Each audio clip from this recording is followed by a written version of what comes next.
welcome. I'm really thrilled to be the last session before lunch and to wake you all up and talk a little bit about the state of the world that we are all working in.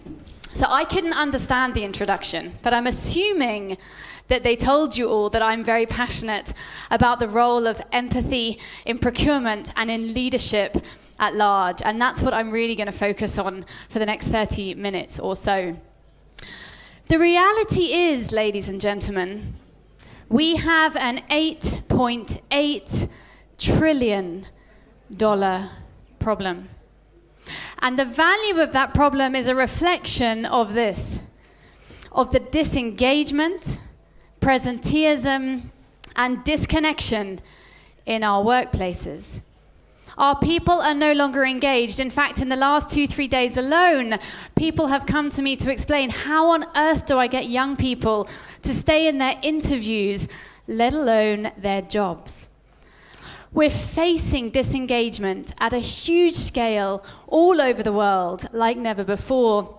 And the reality is, however good your procurement is, this gap is disintegrating our business success. We're not able to get people to fulfill their roles, to focus on their purpose, and to reach their potential because they're not focused on the job at large. Now, let me give you a little bit of data to bring this to life. I know you all love data.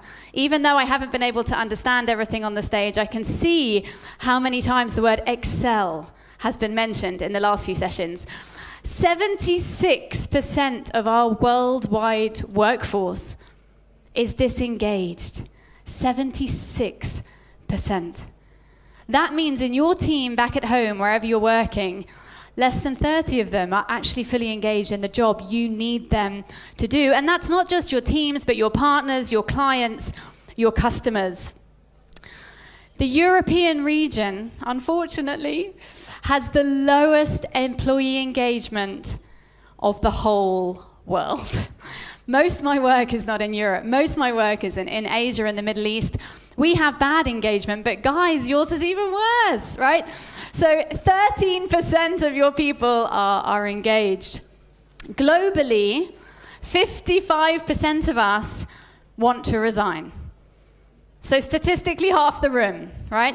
At any given time, 55% of people are looking for another job, whether that's a different company or a different career or a different focus, okay? 50% of the workforce is already burnt out. And in fact, this morning, like 4 hours ago, brand new data came out and it's higher. It was 61 globally this morning, okay? People are tired. People are really tired of what's going on in the state of our world. And unfortunately, for those of you here from Poland today, I can see some of my friends in Romania, you're even higher, right? So some of the highest levels of burnout are sitting here close to where we are today, right? There's a big problem out there. If you need to get performance out of people, we need to work out how to reverse this around. This one is the statistic that I spend most time on. And that is that half of us, 3.5 billion humans, are lonely. Now, when you understand that loneliness is as dangerous as smoking 15 cigarettes a day, we have a problem. Our loneliness is now the highest burden to our healthcare system worldwide. Why? Why? What keeps all of these pieces of data together? I believe it's because of this. We have an empathy deficit. As humans, we are meant to be together. We are a pro-social species. And yet we are more disconnected in our workplaces and our world now than we ever have been. The empathy deficit just means the lack of understanding between people, between countries, between workplaces. Now, in 2006, President Obama was the first person to use this term. He stood up and he said, I know we should be talking about our federal deficit, but I want us to talk about our empathy deficit. And then us humans, being humans, we've done very little about that for the last 20 years, okay? Empathy has two great enemies. One is high stress, the other is low time. Put your hand up if you have high stress or low time. Thank you, right? The whole room, okay? So it's a challenging reality. To fix this problem, we need to overcome those two barriers. I want to paint the picture at large for you, and then we're going to come straight back to leadership. As I said, the World Health Organization has now named loneliness a global public health concern. Our loneliness is literally killing us. We have to fix this. You can fix this. Islamophobia, as I said, I do a lot of work in the east part of our world. Islamophobia is up 250%. That's not a disagreement or a judgment, it's a phobia of the Islamic world. When you understand that there are 1.9 billion Muslims, that means we have a phobia against a quarter of our population. Guys, that's not just bad for Islam, that's bad for everyone. We cannot allow fear like this to pull apart our world. This statistic was one of the statistics that changed my life. When I started working on the empathy deficit, I read a piece of data that showed that the second biggest killer of our youth, children, 14 to 24 years old, is suicide. When our children are killing themselves rather than staying on the planet with us, we have a problem. And yes, that is relevant across Europe as well as the Americas as well. The final one, this year, for the first time in history, we will have 40 elections. Okay, that's the highest ever in 1 year, representative of 45% of global GDP. Now, if you think about your own country and how much turmoil one election causes, think about America, for example. Every time there's a debate between the Democrats and the Republicans, the whole world feels it. Now times that by 40. We have a huge amount of conflict coming in the year ahead when it comes to segregation, to understanding diverse viewpoints. When I started this conversation, very few people were talking about it. Today, I get to fly around the world and do that every day because of this. Because this is a trending corporate and political conversation. You can Google empathy and anything you are interested in. Empathy in procurement, empathy in education, empathy in artificial intelligence, empathy in education. You will find endless content. Because the world knows today that if we do not reconnect our people in our workplaces, we cannot grow. It doesn't matter how great the AI is, and it is great, but we need people to be able to use it. My key message is always this: reconnecting your people is not a soft issue, and it is not a soft skill. Okay? We're talking about skill sets that are hard to master, hard to maintain, and hard to find in your leaders. But they also have hard impact. I'll show you some of those today. When there's higher levels of empathy, you are going to make more money. When there's higher levels of money, you are going to see higher levels of productivity, output per capita, and profit per head. You are also going to see lower levels of turnover, which you all know in this room costs us one of the biggest costs to our business. In the US today, every time a surgeon or a doctor of a senior level resigns, it costs that hospital $570,000 to replace them. So when there's higher levels of empathy, we're seeing this as a hard impact on our business. So how big is the problem that I'm talking about? The reality is we have a 30-year decline of empathy. This skill set that connects us has been in decline by 48% for 3 decades. So that means for the last 30 years, we have been coming further and further apart. The fourth industrial revolution, which we're in, which you've been talking about on stage this morning, AI, machine learning, all of these pieces, that is the fourth revolution. We're in it. But it's not just about the technology or the products. It's about the people. And it is shifting who you lead and how you lead those people. And again, I'm sure there's many of you in this room who could have a really good discussion around how you bring in young people into your organizations, how you motivate them, and how you keep them. Satya Nadella is the CEO of Microsoft. He is one of the most awarded CEOs in all time. He recently returned $1 trillion to his shareholders, so safe to say he's good at his job. And this is his quote. He says, "Most people think that empathy is something you save for family and friends, but the reality is this is an existential business prerogative." Right? It's a priority. If you want to achieve your potential and your goals within the business, you have to reconnect your people. This is what we're talking about. We're talking about understanding your teams, your clients, and your shareholders, stakeholders, all of them. This is about understanding them to balance humanism, people, the human race, and capitalism. This is about making money. Everyone needs to make money. Please make money. But do it in a way where your people are also growing so that there is balance and sustainability for that success. This is what organizational empathy is, the balance of the two. And the reality is it will future-proof your business.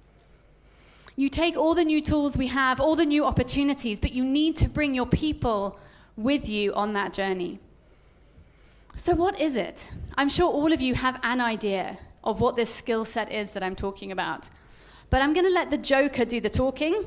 This is from the Joker movie, which earned over $1 billion in the cinema. Have you seen what it's like out there, Murray? Do you ever actually leave the studio? Everybody just yells and screams at each other. Nobody's civil anymore. Nobody thinks what it's like to be the other guy. Nobody thinks what it's like to be the other guy. If you haven't seen the movie, it's brilliant. Go watch it.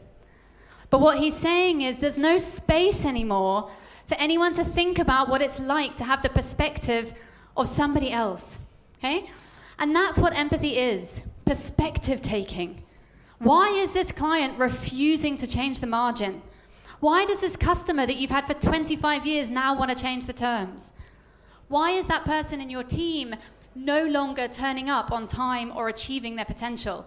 It's simply about perspective taking, understanding the people in your business. This is a data set. It's a human data set. In the end, there are many benefits of having this, but here are 4 that I've touched on already. Balancing performance with growth. You can do both, but you have to be able to understand people to do that. How will you ever motivate someone if you don't know what they want? Okay? You have to be able to understand them. Collective growth and profit, as I said earlier, coming together. Sustainable well-being, that's not the subject of this talk, but the reality is if your business has any level of well-being or inclusion, like the panel just now, focus, you first need empathy. How are you ever going to include more women if you don't first understand them, right? And hear them and hear what they're looking for. And then anything that's related to change. So if your organization has a restructure or a shift in priorities or a new set of values, you need to be able to use your empathy to take people with you. Empathy leads to trust, which is what you need in times of change. The good news is that you're not born with a fixed amount of this. People ask me all the time, but maybe, Mimi, you just have more empathy than everybody else, right? But I don't, okay? You all have the same amount of empathy. It's built into your prefrontal cortex. You are born with it. We're born with it because as humans, we need it to survive. Not thrive, survive. Literally, the future of the human race relies on us connecting with each other. You can train this. This is something you can teach yourself and your teams. Why would you do that? Okay? 76% of people say that their motivation is higher and they will work longer hours for an empathetic boss. Last night, a gentleman was telling me that his biggest challenge with the young guys coming into a large consulting business that's here at the conference with us is that none of them want to work past like 4:59 p.m. because they have to go and run a triathlon or some type of exercise regime. He said, Mimi, how do I keep them? I cannot get them to do more than 9 to 5. That's all they want to do. And then he told me what every senior leader tells me, which is, when I was young, we didn't do it like that, right? Okay? Simply by listening to them, they are going to work longer hours, 76% of them. This data comes from a study of 6,500 people. It's big data, okay? Employees with empathic leaders are 63% more engaged. And again, you guys know in procurement, when engagement goes up, every other metric goes up. If they're engaged, they earn more, they save more, they're more aligned to the goals of the business. 48% are more innovative. Okay, you want out-of-the-box thinking. You need what's called psychological safety. You need people to feel that they can take a risk, feel that they can speak to you, feel that if they have a really good idea to optimize the system, you're not going to laugh at them or tell them it's stupid. Okay? The more open you are with them, the more they think you're going to listen to them, the more they will innovate, the more opportunities there will be to drive more growth in your business. And this one's my favorite. 79% of people say that they will quit everything they know, their experience, their industry, their role, just to find a boss that will listen to them. I believe this is what's behind the Great Resignation, or sometimes here in Europe you call it silent quitting. All of you, I will put money on it, know someone in this room, in your friendship or family circle, who has resigned and gone and done something totally different. You say, well, I've got this friend of mine, he was in procurement for 25 years, he's gone and joined a tech startup, right? People looking for more, and COVID sped this up hugely. So 65% of people are highly stressed around the world. 55% of them are considering resigning. You guys work in procurement. This is a significant financial liability. We have to turn it around. And amongst all the other things that you're doing, all the other levers you have in your business to be efficient and effective at what you do, this one is one of the simplest to activate. I'm not going to go through all of these, but anybody can have these slides. So you can find me on LinkedIn or Instagram or anywhere and just ask me, and I will send these over to you. And I have all the data behind them. So if you want the sources, the data, I will give them to you. But this one I will tell you about, because this is a really interesting figure. This, I'm not sure how much you can read, but 93%, this top circle up here, of employees, 93% of people said, yes, I want my boss to listen to me, but I also want to perform. People want to perform, guys. They want to win. What happens when you take a toddler to a birthday party and they lose the race or they lose the game? They cry. We don't like losing, okay? We want to win, we want to grow, but they want to do it in a way where they feel human, where they feel that you see them and you're interested in who they are. The reality is we have to ask ourselves this question: how long can we afford to ignore it? The world is changing so fast, we have to keep up. This is why. There is no human that doesn't have the need to be understood. We are born that way. We need to be seen. The data shows me that if you walk out of here and nobody looks at you over coffee, nobody sees you, nobody makes eye contact, within 60 seconds, your neurological system will change. And you'll start to think, what's wrong? Did I do something wrong? Do they not like me? What did I do? You know, is there something on me? We don't like it when we're not seen. 60 seconds, that's our tolerance, okay? We need to be seen, and then so it follows that there's therefore no team member that won't perform better, do better, reach more goals when you fulfill that need. So if you have a team that needs to perform higher, this is the place to start. And that's really why now empathy is seen as the leadership skill of 2024. You'll go away and look at this now. You'll find it everywhere, from Harvard Business Review to Forbes to the BBC. I mean, wherever you look, this is being taught. In fact, somebody messaged me this morning and said, "Hi, Mimi, I found you in my course at Harvard." I never gave my data to Harvard, so I have no idea how it's got there. But hallelujah, right? Harvard has taken this, and they are teaching it, and his course was called Transformational Leadership Skills for the Future. Okay? It's spreading. It's spreading everywhere, and it's the skill that people are looking for. I touched earlier on multi-generationality, which, by the way, is not an English word. I just made it up. But every time I travel, I put it on the screen, and now people are responding, so I'm going to keep it, okay? Multi-generationality, the reality that today we have 4 generations in our workplace for the first time in history. I don't know enough about your markets here in Central Europe, but in much of the world, the senior leader will maybe be in their 70s, sometimes 80s.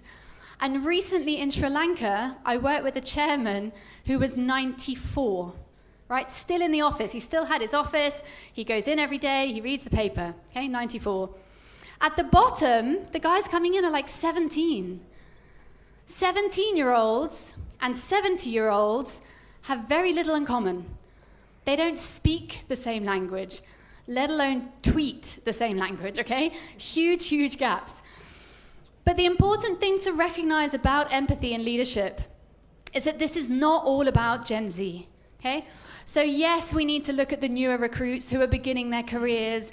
How do you find them? How do you market to them? How do you retain them? But empathy moves up and down and laterally. This is also about the people retiring or leaving the business. When I was young, all of the people that were retiring wanted to retire to sit on a golf course, right? And I don't know what old people did then. But today, most retirees do not want to do that. Ask someone you know who's around 60 whether they want to spend the next 25 years doing nothing. There's very few of them. Ask the people in your own business, okay? When you get to retirement, what do you want to do? What they'll tell you is, I'm going to join my son and his tech startup. I'm going to retrain. I'm going to join an NGO. They're going to do something, but they're not going to watch Netflix for 20 years, okay? So understanding how to move people at the top is just as important as those people at the bottom. And as I said earlier, how are you ever going to motivate performance if you don't first understand the people that you are motivating? In the end, you can just remember this one slide. You cannot lead if you don't first listen. That is the fundamental shift that we're talking about. So listening-led leadership as a skill set, as a journey, if you want to join me on it, there's a little definition of what a listening-led leader is. The listening-led leader does not try to solve problems in the moment, but they try to confirm mutual understanding. Leadership is about acknowledgement and not always about action. Of course we have to take action, but so many problems can be solved simply by hearing them. The reality is, to listen is very different than the skill of hearing something, okay? So unless you have a hearing issue, all of you in this room can hear my voice right now, right? Whatever language you're listening to me in, you can hear it. It's passive. You don't have to concentrate on it. When you walk out here and someone drops a tray of glasses, you can hear it. Listening, on the other hand, is an active skill set. You have to pay attention to listen. I want to play you something. This sound, which is really annoying for you and for me, and don't worry, I won't leave it on long. This really annoying sound is the sound of an aeroplane taking off. Now, anyone who flew here today or has ever flown will know that that annoying noise did not bother you for the duration of your flight. It's not going to sound like that on the 30 hours when I fly back to Malaysia tomorrow, okay? Because your hearing will adapt to circumstance, okay? Also within a minute, by the way. So within a minute, that sound starts to change. And actually, if I left it on long enough, us amazing humans, we could do the whole presentation with that on and you would no longer notice. We're not going to do that. But if we did, okay? So the difference is, hearing is natural. It's going to happen anyway. But listening is active. You have to listen hard to be able to understand. Listening is to decode, okay? To understand what someone's saying, not just hear what they're saying. The data shows that as we get more senior, we get less good at listening, okay? The data doesn't know why. It doesn't know if it's because of ego or practice, or habit, or maybe all three. But the reality is, the more senior we get, the less good we become at listening. People come to your office and they want to tell you a problem, and probably the reality is you've heard it 300 times before, because you've had many people in her or his role come to you before, okay? But they didn't come there for you to solve it. They came there for you to acknowledge it. And if you sit there and let them speak, they'll probably solve it themselves. And it's the greatest part of leadership, because then they go, thank you, Mimi, that was amazing, thank you so much. And they leave, and I think, I didn't do anything. I literally just sat here, right? They did it themselves, but I listened to them out. The key question is this: are you listening to reply versus are you listening to understand? Okay? Often, you might be in a meeting, right? And then maybe it's a heated meeting. I do quite a lot of work in conflict negotiation. And your boss has come in and said, listen, I know I said we're going to do that in July. We're not going to do it in July. We've got to do it by June. You've got to change the whole system. I need the factory to produce twice as fast, right? In your head, you're thinking, well, I'm going to have to tell him there's no way I can do that. The factories won't make it in time. I'm going to have to tell him the suppliers can't do it. That's what's going on in your head. You are no longer listening. You are hearing, but you are preparing to reply. Okay? Once you're in that state, you're not understanding anymore, because your brain can only filter one thing at once. So you are listening to yourself at that point versus listening to them. Open communication in our workplaces equals 3.5 times higher performance, yet only 31% believe their leaders are transparent. 3.5 times higher, simply by listening and communicating openly. Consider that in your organizations, how often you have that free, open dialogue from the top to the bottom. And if you were able to clarify it, how much better performance you would get. I did this. So as I mentioned at the beginning, I travel the world for this work. And in the last 18 months, I have asked this question of many audiences, and this is the results, okay? Regardless of nationality, background, language, religion, skin color, anything, humans, okay? When you feel heard, how does it impact your performance? This is what people tell me. I feel motivated, I feel loyal, I feel valued, I feel trusted, I feel committed, and I feel respected. Well, when all of those things are in place, what happens? Organizations grow, teams stay together, goals and objectives get met just by listening. Okay? Huge, huge shifts. Now, the challenge for all of us in this room is that our brains are constantly evolving, okay? And in that, they're getting faster and faster all the time because the world is getting faster. What that means is, for you to actually listen, you have to override your autopilot, okay? Yesterday, a gentleman came up to me, probably in his 50s, and he said, Mimi, I want to be honest. I'm really, really bad at this. I want to be good. I just heard you speak. I want to be better, but I do not know how. He also then told me that his wife also tells him often that he's not good at it, right? So there's many reasons to get better at it. But the reality is, you have to override the autopilot, the speed. You have to be present. You have to slow down, if only for 120 seconds, and listen to them. Look them in the eye and listen to them. Otherwise, your brain, it's so fast, it will go and solve everything, right? Because that's how human evolution is set. So I want to end giving you some tips of how you can do it, right? Because it's all very well me painting this picture, but how can you go and do this today, tomorrow, next week? The first one is simply just to ask questions. Okay? Next time you're in a team meeting and your team comes with solutions or challenges, problems, ask them, help me understand how you got here. Why are you recommending this? I don't understand, Mimi. This data looks strange to me, but clearly you have a rationale. Help me see it. Okay? Ask them. When you ask people questions, they will give you the information that you need. Don't jump to the conclusion. Empathy is never about judgment or agreement. Okay, it's about data. The second one, this is the simplest one. It doesn't matter what language you speak, where you come from, shifting from the word why to the word how. It's so simple, guys, and it works brilliantly with children as well, okay, like at home. So when someone comes to you and says, listen, Mimi, I know I told you I was going to deliver the presentation on time. I'm going to miss the deadline. What's your natural instinct? Well, why? Why are you going to miss the deadline, okay? The problem is when you ask why in that way, the autopilot of the other person will switch on. And they'll say, well, because of this, and then I couldn't do this, and then blah, blah, blah, right, all the stuff that's going on. They knew you were going to ask that. But if you ask them how did we get here? How has this become a problem? How is it that we're going to miss the deadline? Explain to me how the factory didn't finish the printing last night. It will totally shift the conversation, okay? Because you move from offensive, on the attack, away from offensive to defensive. So you're changing the way people respond to you. Okay? It's super, super simple. Shift to the word how.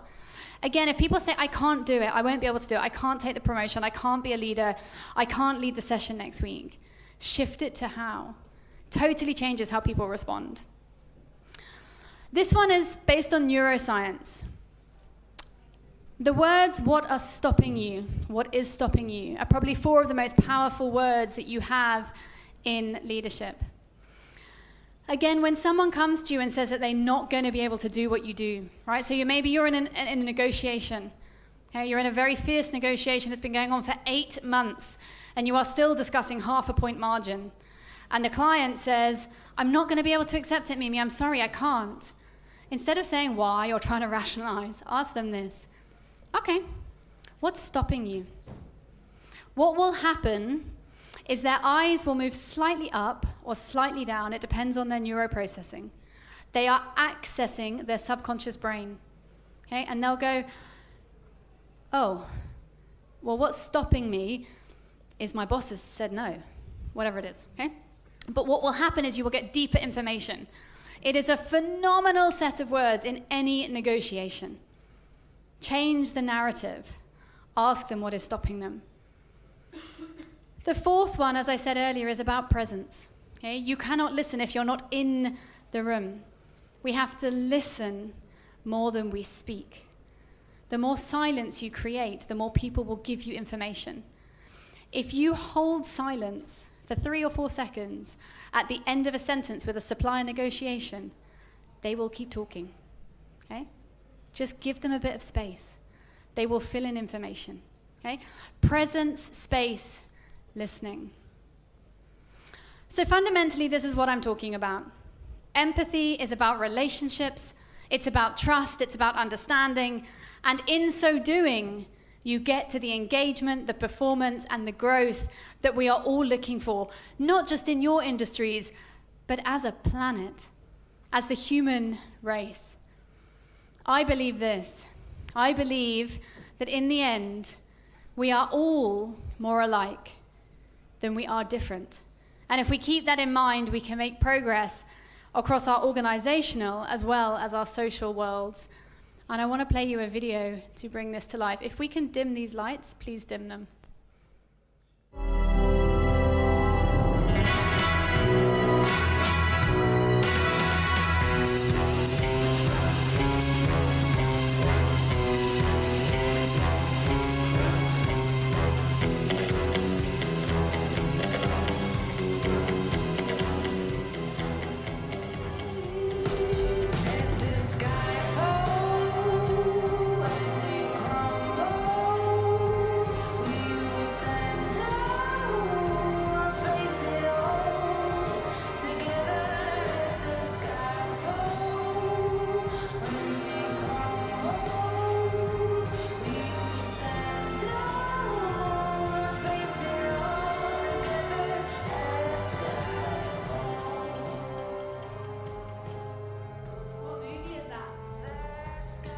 Guys, you can shout louder than that. What movie was that?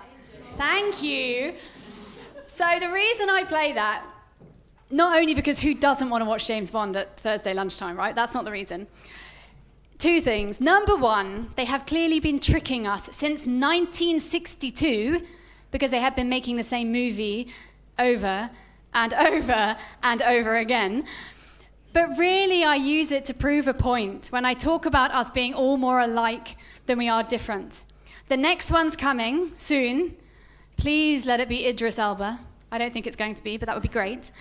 Okay, but when it comes out, when it reaches the cinema, you will go, your 70-year-old father will go, and your 17-year-old son will go, okay? Because we all want the same things. We all want to belong, we all want to be loved, we all want a hero, we all want a hot person to look at. We all want a story. We are all more alike than we are different. And if we remembered that more in our organizations, perhaps we could fill the gaps. Ladies and gentlemen, we have an $8.8 trillion problem. How much of it will you take responsibility to reverse? The last thing I'll say is, are you listening? Will you listen? Thank you for listening to me.